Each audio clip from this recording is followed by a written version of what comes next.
Hello friends, technical channel of Mannu Chauhan पर आपका बहुत बहुत स्वागत है। मैं आप लोगों को अमीबा का फिगर बनाना बताऊंगा, जो आप लोगों के कक्षाओं में काफ़ी महत्वपूर्ण होगा। यदि वीडियो को अभी तक सब्सक्राइब नहीं किए हैं तो प्लीज़ वीडियो को सब्सक्राइब कर दें और लाइक कर दें। तो चलिए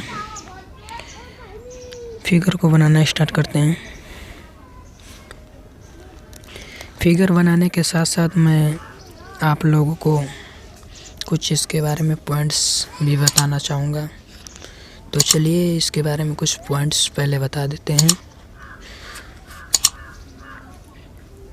अमीबा का जंतु वैज्ञानिक नाम अमीबा प्रोटिस्ट होता है। अमीबा प्रोटिस्टस होता है। ये एक कोशिकीय जीव होते हैं। ये बहुत ही सूक्ष्म होते हैं, जिनको देखने के लिए माइक्रोस्कोप अर्थात सूक्ष्मदर्शी का ही प्रयोग किया जाता है। प्रोटोजोआ का अध्ययन जंतु वैज्ञानिक की प्रोटोजोलॉजी शाखा के अंतर्गत किया जाता है। यदि इसके बारे में सामान्य लक्षण यानी मेन स्ट्रक्चर के बारे में यदि बताएं तो अमीबा एक कोशिकीय गंदे जल, नदी, तालाब या झील इत्यादि स्थानों पर पाए जाते हैं और इनका शरीर हल्का भूरा सा होता है और पादप या कूटपात के द्वारा गमन करते हैं। इनका शरीर नग्न, इस पर महीन सजीव, जल रोधक तथा झिल्ली नुमा चिपचिपी जीव कला होती है। अमीबा में एक केंद्रक संकुचनशील धानी व अनेक खाद्य रिक्तिकाएँ होती हैं। इनमें पाचन अंतःकोशिकीय होता है और इनमें पुनरुद्भवन की भी क्षमता होती है।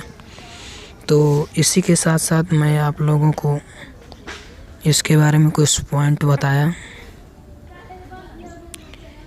किसी भी फिगर को बनाने के लिए रबड़ का कम से कम प्रयोग करना चाहिए, जिससे कि आप लोगों की समय की भी बचत होती है और कम समय में फिगर बन जाता है। यदि रबड़ आप कम से कम यूज़ करते हैं तो आपकी बनाने की कैपेसिटी भी बढ़ती जाएगी, जिससे कि आप कोई भी फिगर जल्दी या कम समय में बना सकते हैं। कोई भी फिगर हो, चाहे अमीबा हो या पैरामीशियम हो या यूग्लिना हो, अन्य फिगरों को बनाने के लिए ये तो आप पर ही डिपेंड करता है कि आप लोग कैसे फिगर को बनाते हैं और कैसे पेंसिल को चलाते हैं। तो खैर चलिए, तो आप पर ही डिपेंड करता है। और इसी के साथ साथ मैं आप लोगों को इस फिगर के बारे में जानकारी दी।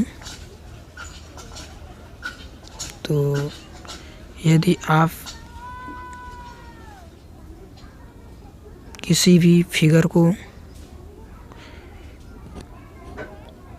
बनाते हैं तो आपकी बनाने की हैबिट पड़ती है, जिसके कारण आप लोग कई चित्रों को बनाते हैं।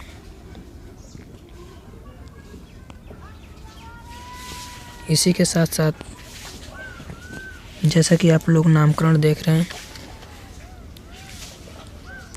ये न्यूक्लियस है जिसे केंद्रक कहते हैं।